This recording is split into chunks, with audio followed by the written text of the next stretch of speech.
ദാ നോക്കിയേ, അതാ നിൽക്കുന്നു പച്ച പരവതാനി വിരിച്ച് പച്ചച്ച പാടത്തിനൊത്ത നടുവിൽ അഴകിൻ്റെ ഉത്രാളി. വടക്കുനാഥനോട് യാത്ര പറഞ്ഞ് ഞങ്ങളിതാ ഉത്രാളിക്കാവിലെത്തിയേട്ടോ. ഒരുപാട് ഇൻസ്റ്റഗ്രാം റീൽസിലൊക്കെ കണ്ട് കൊതിച്ചതാണിവിടം.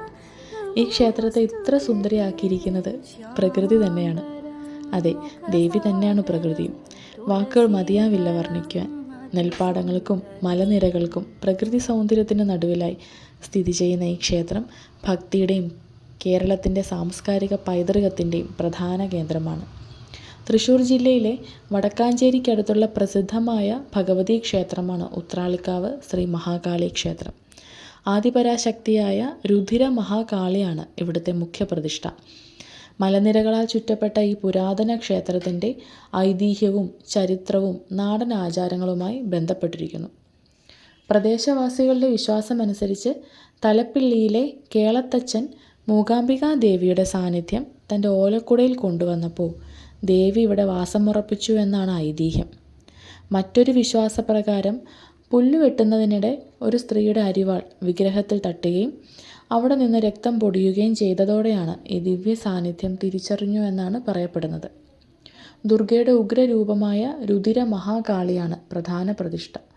ശാക്തേയ വിശ്വാസപ്രകാരമുള്ള ആരാധനാക്രമങ്ങളാണ് ഇവിടെ പ്രധാനമായി നടക്കുന്നത് കേട്ടോ. കേരളത്തിലെ ഭൂരിഭാഗം ക്ഷേത്രങ്ങളിൽ നിന്നും വ്യത്യസ്തമായി തമിഴ് ബ്രാഹ്മണ സമുദായത്തിൽപ്പെട്ട പൂജാരിമാരുടെ സേവനവുമായി ബന്ധപ്പെട്ട് പഴയകാല ഐതിഹ്യങ്ങൾ ഈ ക്ഷേത്രത്തിനുണ്ട്. കേരളത്തിൽ ഹരിജൻ വേലയ്ക്കും നാടൻ കലാരൂപങ്ങൾക്കും വലിയ പ്രാധാന്യം നൽകുന്ന അപൂർവം ചിലയിടങ്ങളിലൊന്നാണ് ഉത്രാളിക്കാവ്. പറപുറപ്പാടുകൾ കേളത്തച്ഛൻ്റെ തറവാട്ടിൽ നിന്നാണ് ഇന്നും ആരംഭിക്കുന്നത്.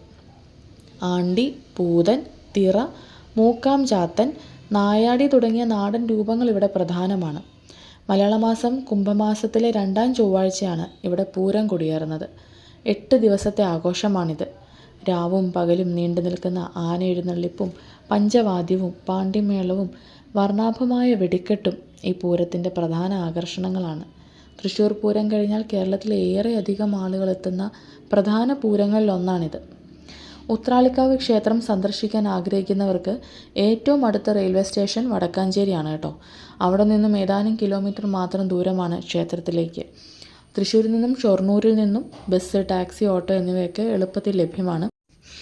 അതുപോലെ ഒരു കൗതുകകരമായ കാര്യം പറയാൻ ഞാൻ മറന്നു കേട്ടോ.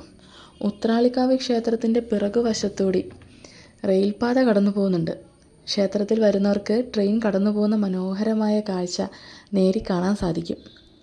എൻ്റെ ടൈമിംഗ് അത്ര ശരിയായില്ല. അകത്ത് തൊഴുതു നിൽക്കുമ്പോൾ ദാ പോകുന്നു ട്രെയിൻ. ഫോണും പിടിച്ച് പുറത്തേക്ക് ഓടുമ്പോഴേക്കും ട്രെയിൻ പോകും. വെറുതെ എന്തിനാ നാണം കിട്ടുന്നത്? ഞാൻ അനങ്ങാൻ പോയില്ല. അതുകൊണ്ട് അത് മിസ്സായി. ഈ ക്ഷേത്രത്തിൻ്റെ ശാന്തമായ അന്തരീക്ഷവും പിന്നിലൂടെ കടന്നു പോകുന്ന ട്രെയിനും ചേർന്ന് ഈ സ്ഥലത്തിന് ഒരു വ്യത്യസ്തമായ ഭംഗി സമ്മാനിക്കുന്നുണ്ട്. നിരവധി ആളുകളാണ് ആ കാഴ്ചയ്ക്ക് വേണ്ടി കാത്തു നിൽക്കുന്നത്. ഒരു വട്ടമെങ്കിലും ഇവിടെ വന്നിതൊന്ന് കാണണം കേട്ടോ. ദേവിയുടെ അനുഗ്രഹം എല്ലാവരുടെയും ജീവിതത്തിന് ഐശ്വര്യവും സമാധാനവും നിറയ്ക്കട്ടെ. നാലമ്പല ദർശനത്തിൻ്റെ പാർട്ട് 2 ഞാനിവിടെ തൽക്കാലം അവസാനിപ്പിക്കുകയാണ്. തിരുവില്ലാമല വിശേഷങ്ങളുമായിട്ട് നമുക്കടുത്ത വീഡിയോയിൽ കാണാം. എല്ലാവരും എൻ്റെ ചാനൽ സബ്സ്ക്രൈബ് ചെയ്യാനും ലൈക്ക് ചെയ്യാനും കമൻറ്റ് ചെയ്യാനും മറക്കരുതേ.